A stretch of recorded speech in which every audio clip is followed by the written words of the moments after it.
Hello, everyone. Thanks so much for tuning in to News West 9 for our special series, Uniquely West Texas. I'm Alex Camarada. We are back on the road, Crystal, here in Fort Stockton. And we're excited to be here. I'm Crystal Cruz. Tonight, we are bringing you all things Fort Stockton. This place has so many unique things that you can visit and do, and we're going to show it to you all from the comfort of your home. We're hoping by the end of the night that you're going to want to visit this great town. Yeah, we're actually standing right now at Zero Stone Park. This park is not just a beautiful site, it's also a lot of historic monuments here. In fact, this park is one of the biggest sites for why Fort Stockton is the name it is right now, and it was the expansion for really the city making it what it is. So we are standing really on a historic landmark here today. We are. Actually, the stone that sits in the park marks the exact center of Pecos County. It was also used as a landmark by soldiers and also used for plots of land being spacing. So it's a really cool park. It's also surrounded by a couple of unique places. Let's talk about the one place you never want to go, jail. They have an historic jail.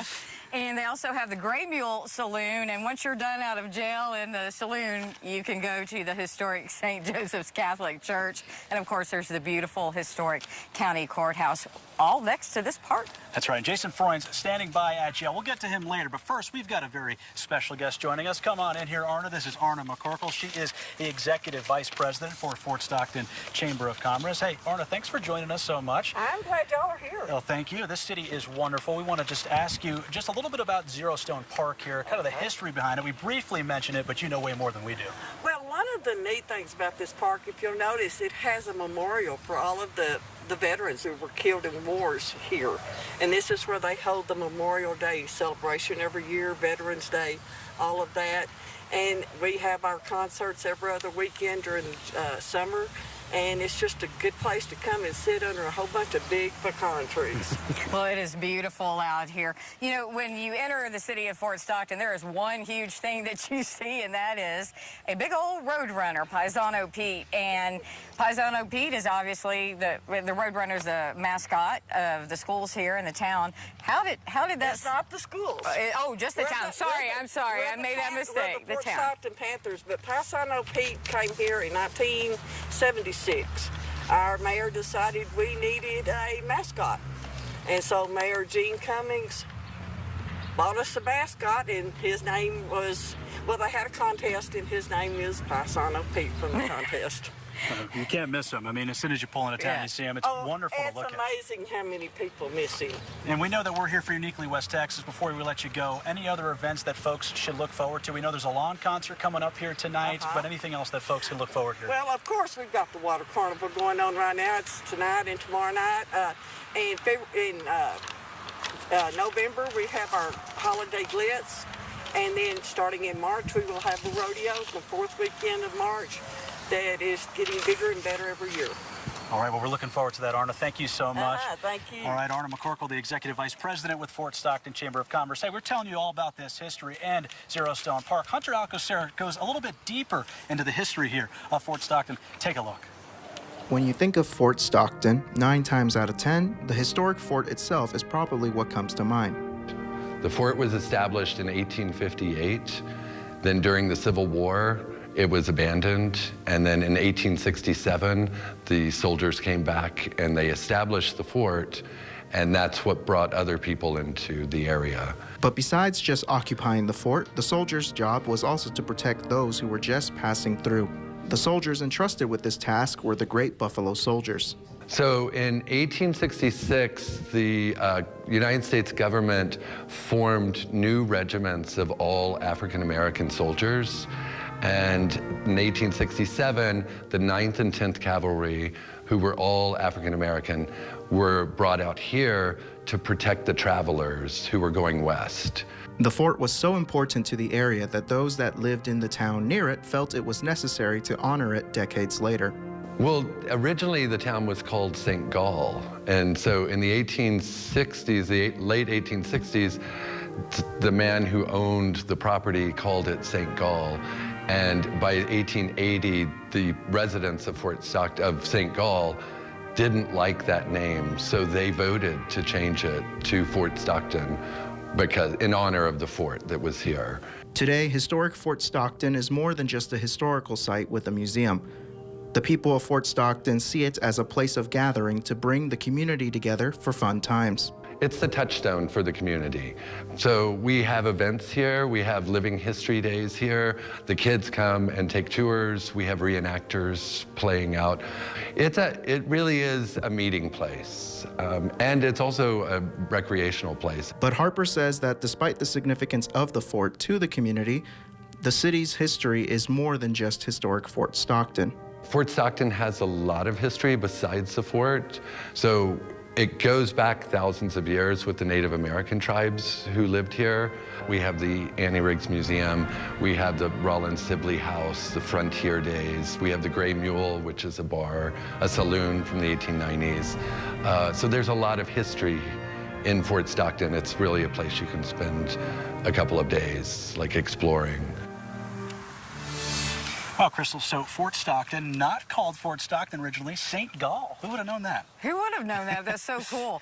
You know, also talking about the fort, the city actually puts on living history days, and they do reenactments, cool things like firing cannons. They do fights and stuff like that. So a really cool thing to check out. And we've got so many more cool things to show you coming up next. Stick with us. We'll see you after the break.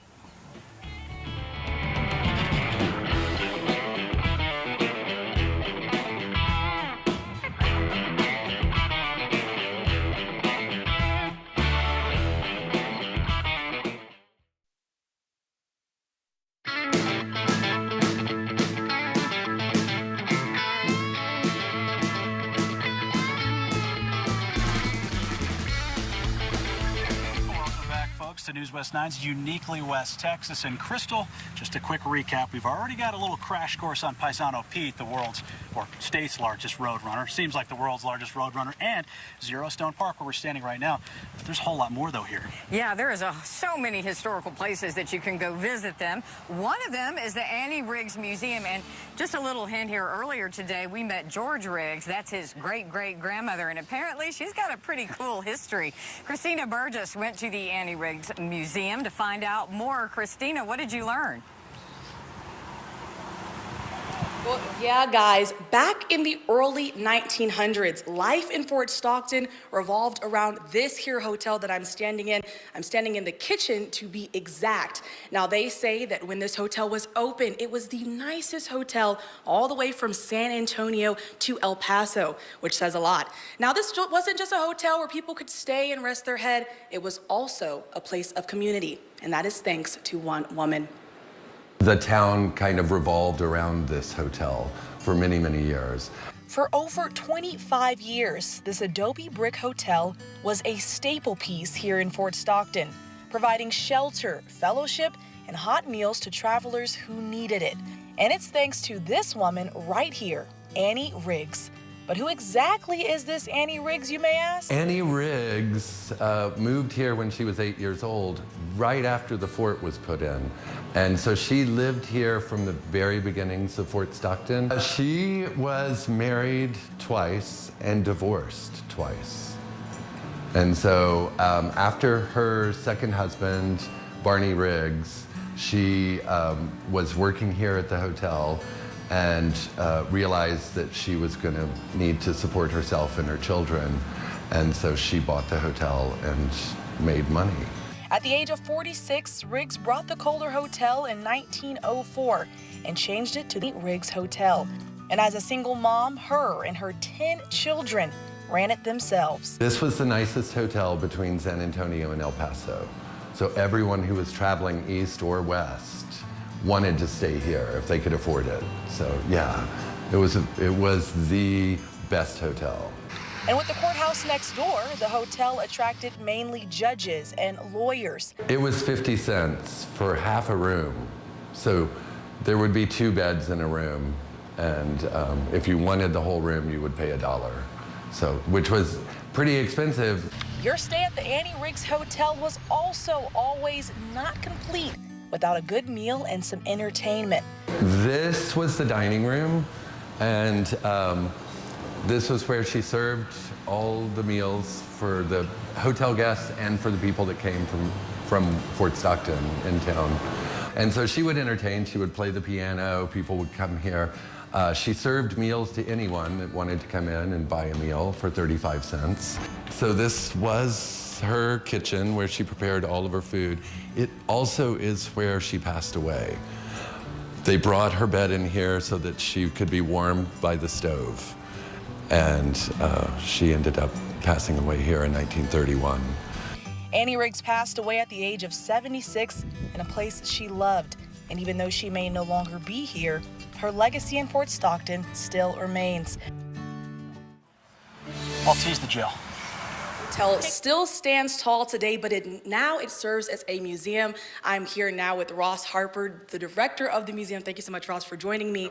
My first question for you is, how did this hotel become a museum now? Well, in 1954, the Fort Stockton Historic Society formed expressly to take over this building.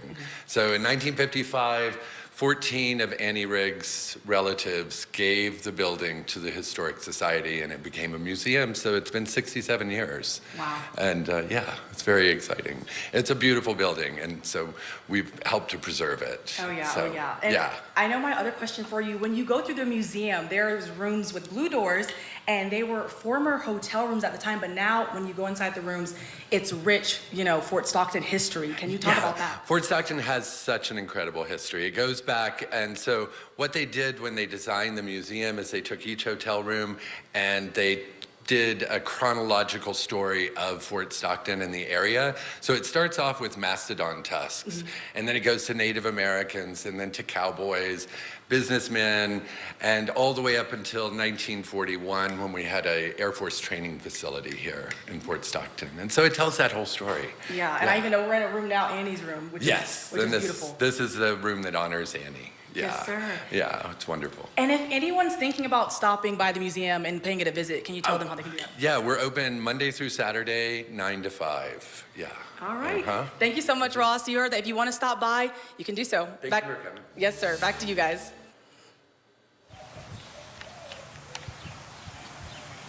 All right, Christina, thank you so much. And hey, Crystal, when we come back, we're going to stay in Fort Stockton, go to a place where you just don't want to end up. We're going behind bars. We'll tell you about it right after the break.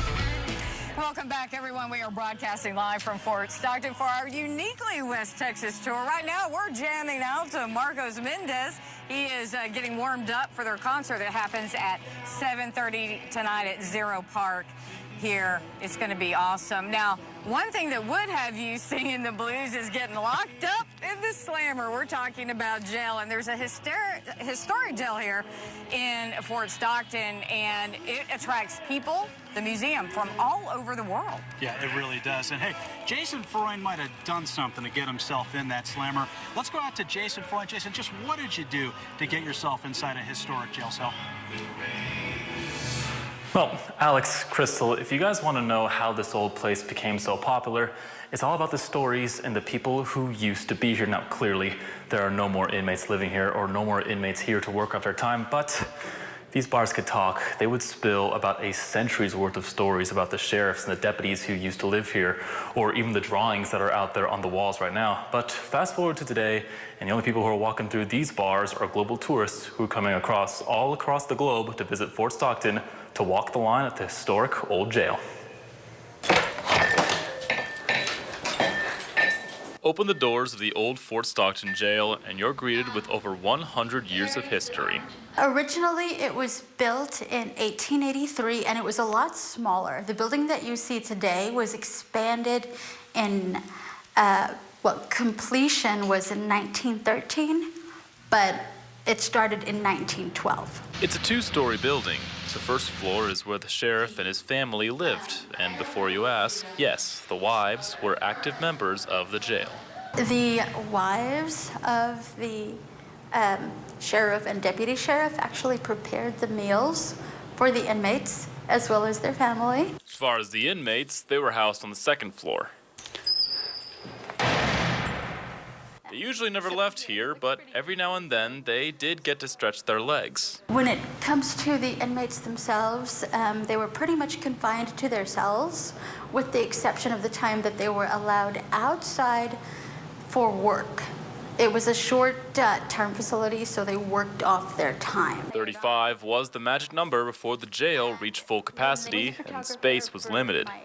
We had 5 cells. The 4 on the left have 2 bunks each, and the one at the very end over here has 4, and that is just mainly by the amount allotted for cell space. But for now, it sits retired and is yet another piece of history in a city that is filled to the brim with it. The home area was used from 1883 to the year 2000. The cell area above us was used from 1883 to 1973, which is also the year that we became a historical landmark.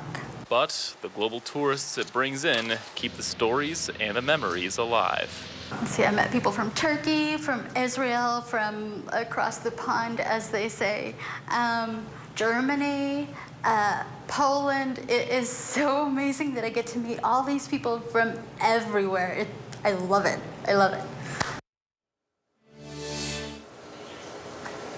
Now, let's say you want to know a little bit more about this place. You want to come down and maybe learn a little bit more about this jail, maybe from about the mannequins who are sitting over there right now, to the authoritative figure in this very building whose murder case has been unsolved for nearly decades now. Well, you know, let's come on down here and get a tour starting from Wednesdays from 1 through 5. Alex, Crystal, back to you guys.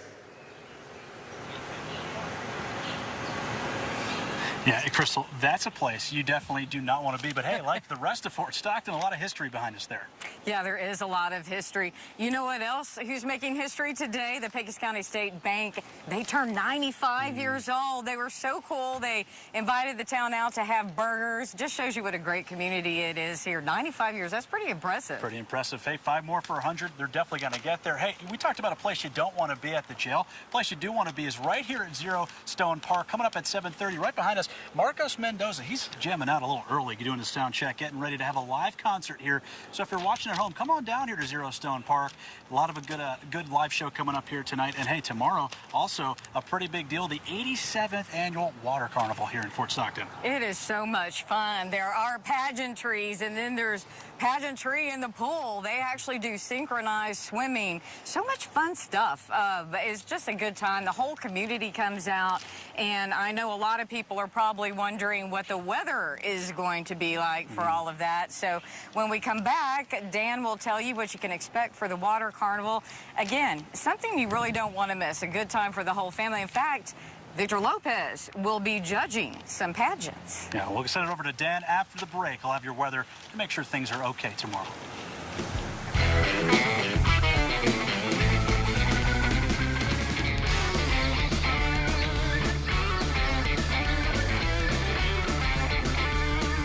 Everyone here in Fort Stockton, you have the biggest hearts, sweetest, most loving people. Thank you so much for hosting us.